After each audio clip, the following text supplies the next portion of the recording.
Hey, this is INTERLAKER and you're watching Alex Alicia Media on YouTube. Hi, I'm Alex Alicia. We are backstage at 2000 Trees Festival 2024. Joining me right now is the incredible Will and Jack of INTERLAKER. Hello, good afternoon. Good to see you. Good afternoon. Nice to see you both. This is a special one for INTERLAKER because I read that it's the first festival that you're doing as a band. Is that correct?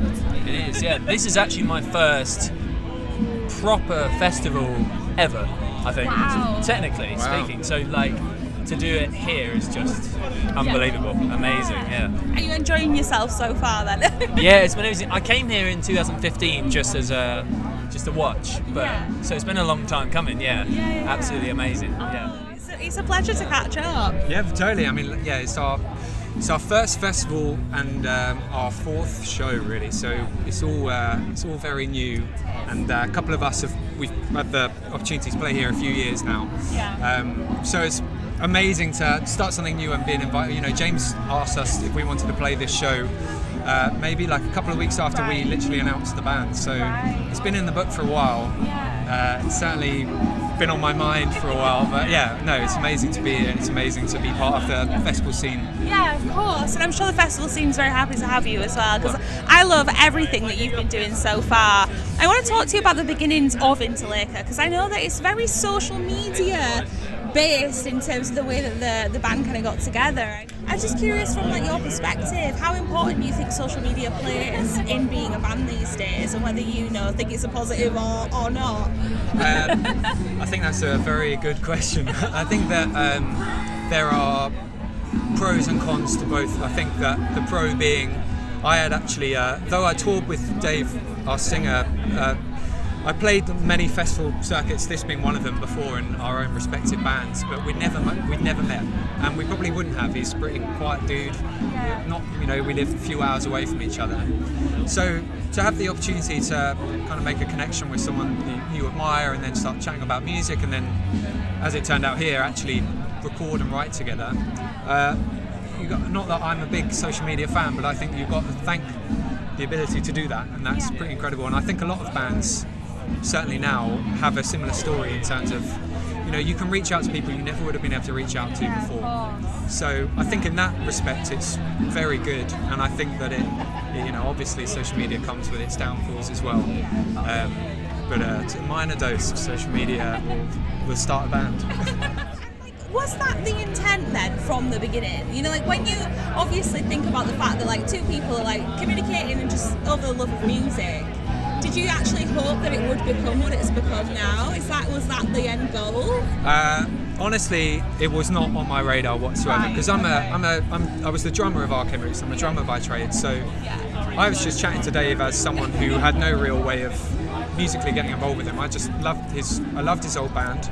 I love his old band, and I loved his solo stuff that he did. And I just told him, and then he said that he liked my drumming, and I was like, oh, cool. But obviously, a singer and a drummer, there's not really much going on there. But how's my guitar playing? Yeah, and he was like, not so much on the guitar, but it worked out eventually. So it wasn't intentional, but it was. I'm very glad it happened for sure. Yeah. So then, given the fact that it wasn't intentional, it seems pretty organic though, because you all kind of, like you say, you all kind of know each other. Yeah. Well, Will is like the third member of the band. Me and Dave started it together, but Will is my brother as well, and I played music with Will for my whole childhood up to now. And so when I was having these back and forths with Dave, I would chat to Will about it, and when we first start sending ideas to each other, I would send Will the demos just to get his opinion. So like he was there from the inception, so it was it felt very natural when we first got on stage. And then every now and then. How's it going? Yeah. You need any more guitar players? Exactly. And to complete the lineup, we got Liam, who again is like close friend. We've both toured with his old band Black Peaks. Both love him as a musician. And then Eo on bass is the only real person in the band that was not from like the scene that we knew.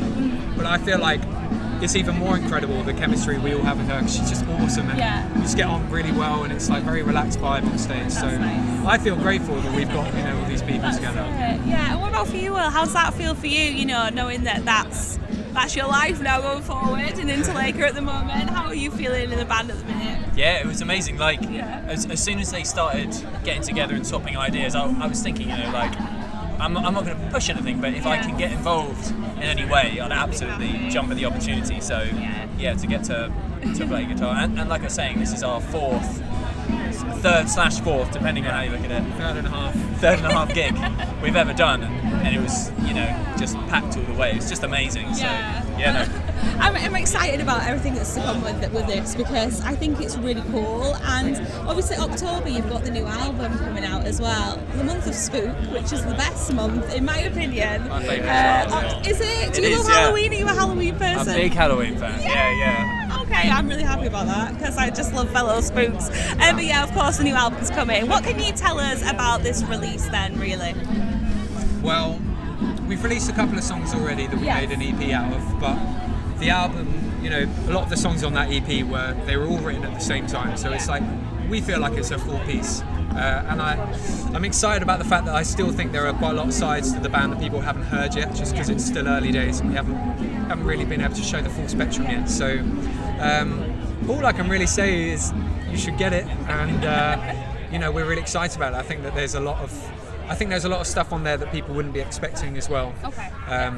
We've both kind of really drawn influence from everything from our past and, you know, present. So we're just excited to have like the full body of work, and I think we're lucky that we have the ability to put out a full body of work, having the backing of the label and stuff like that. Yeah, of course. I mean, albums I think are really special, they're really important, and I love the fact that, you know, bands like yourselves still want to do that, because streaming and Spotify and everything massively takes precedence with bands at the moment, and I get that that's the way that it has to be, and, you know, people can make playlists with like singles, and it's easy to do that and just like skip songs and stuff, but how important are albums to you as musicians? Yeah, very important, because, you know, I was obviously grew up with albums. It was always, you know, what albums you were listening to, and like a lot of the time these days people just listen to playlists, but I never listen to, you know, this, you know, there's always this is the band on Spotify. It's always albums for me, so it's always that moment in time, how they were feeling, how they were writing at that time, so it's always been important to me. So definitely. Yeah, I think, you know, as writers as well, all of us, there's an itch to be scratched about doing a full body of work. I understand the process of releasing music online now and the importance of it, but you can't. I think it's damaging to think about it too much when you're writing, because obviously a perfect version of a specific song might not be a single-friendly version of a song, but you've got to let the song do its own thing. If it places well on an album, then just let it be. And so, like, the fact that I don't think any of us are very conscious about doing well online and stuff. Maybe people will be upset in our team to hear that, but we still care about the art of making the album, for sure.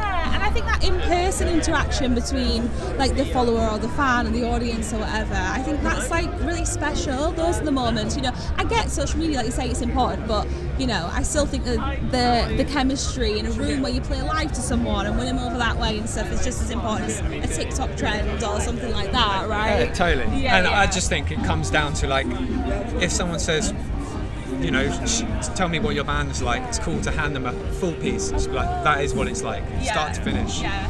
I love albums so much, and I'm just curious from your perspective then, like, I know, like, obviously you're no strangers to doing stuff like this and songwriting and things, and like, how do you know when a song or an album is done? Like, is it a feeling thing? Like, what is it for you guys that you think, right, we feel like this is the one that we're ready to put out? How does it go for you? Yeah, that is a great question.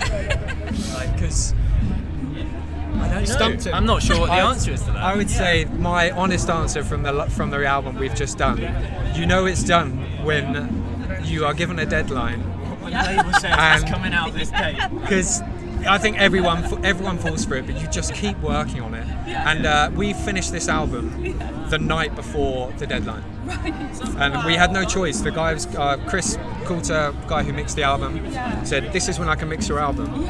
And literally, me and Will were in the studio putting the last bits on up until the night before. So That's when you know it's done. It's when people tell you to stop. Yeah. Imagine if there was no deadline though. You could probably go on forever and always. Yeah. They would never ever finish. Yeah, of course. Everyone you speak to has got that album in the back. They've been doing for the last 10 years. Yeah. The concept album. Yeah. The first one, whenever you start a new project, is always really special, isn't it? So, you know, like, I mean, what's that saying that lots of musicians always say, like, you only get one chance to write your first album, you know? So I can see why people might take a longer time to do that, you know, if you want to get it right. Absolutely. Yeah. I think, I think there's a lot to be said for that. But I think at the same time, you just have to let the process be what it is, and don't. I think certainly with a first album, you could overthink it, and you might be doing damage to that album by overanalyzing everything you've done.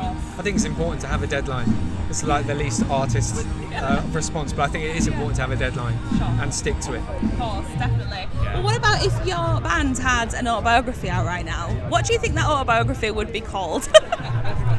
The band, not the like band, individual members, well, but the you band could do it as an individual if it's easier, because I know like it's quite new, but just it would have to be like hypothetically.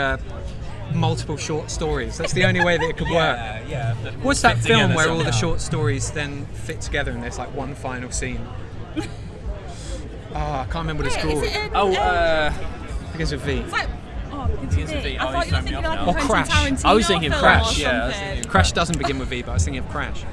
Lots of different intertwining Stupid stories. love. Yeah.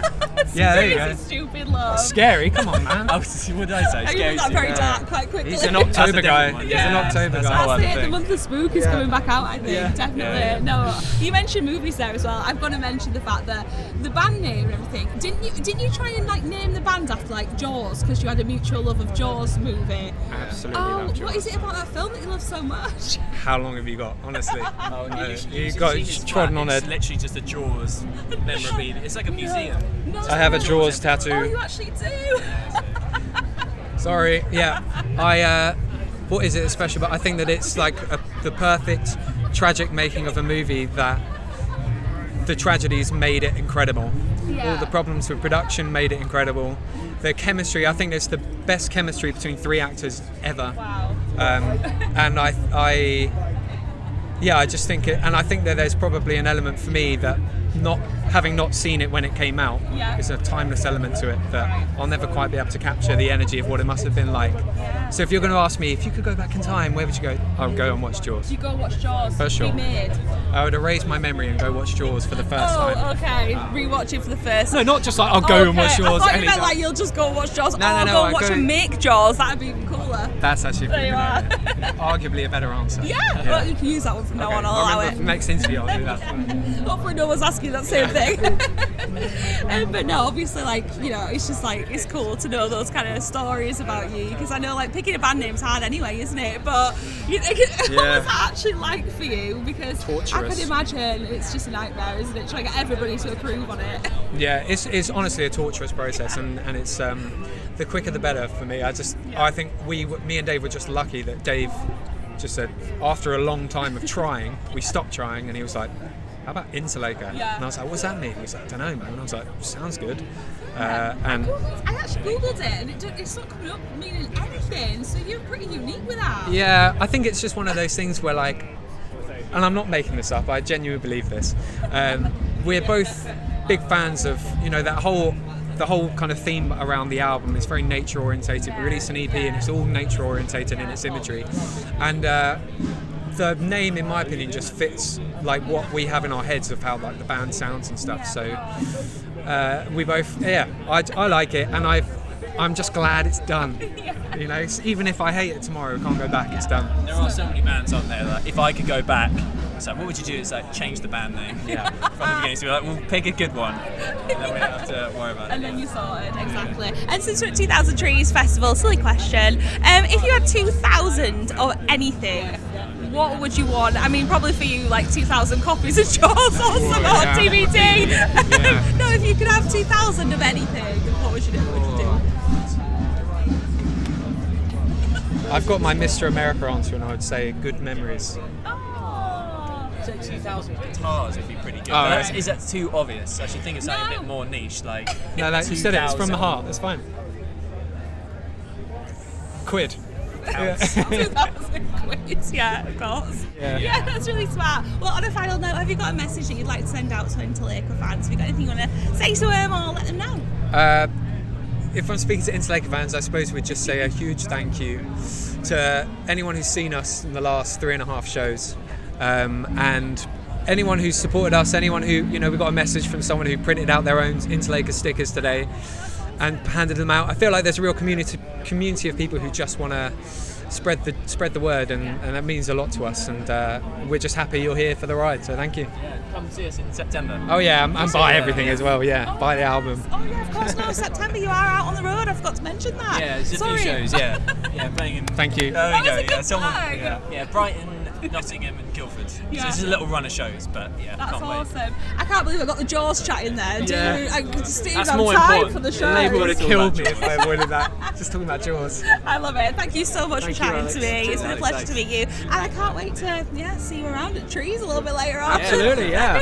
Thanks for having us. Cheers, thanks. Interlaker at 2000 Trees Festival 2024.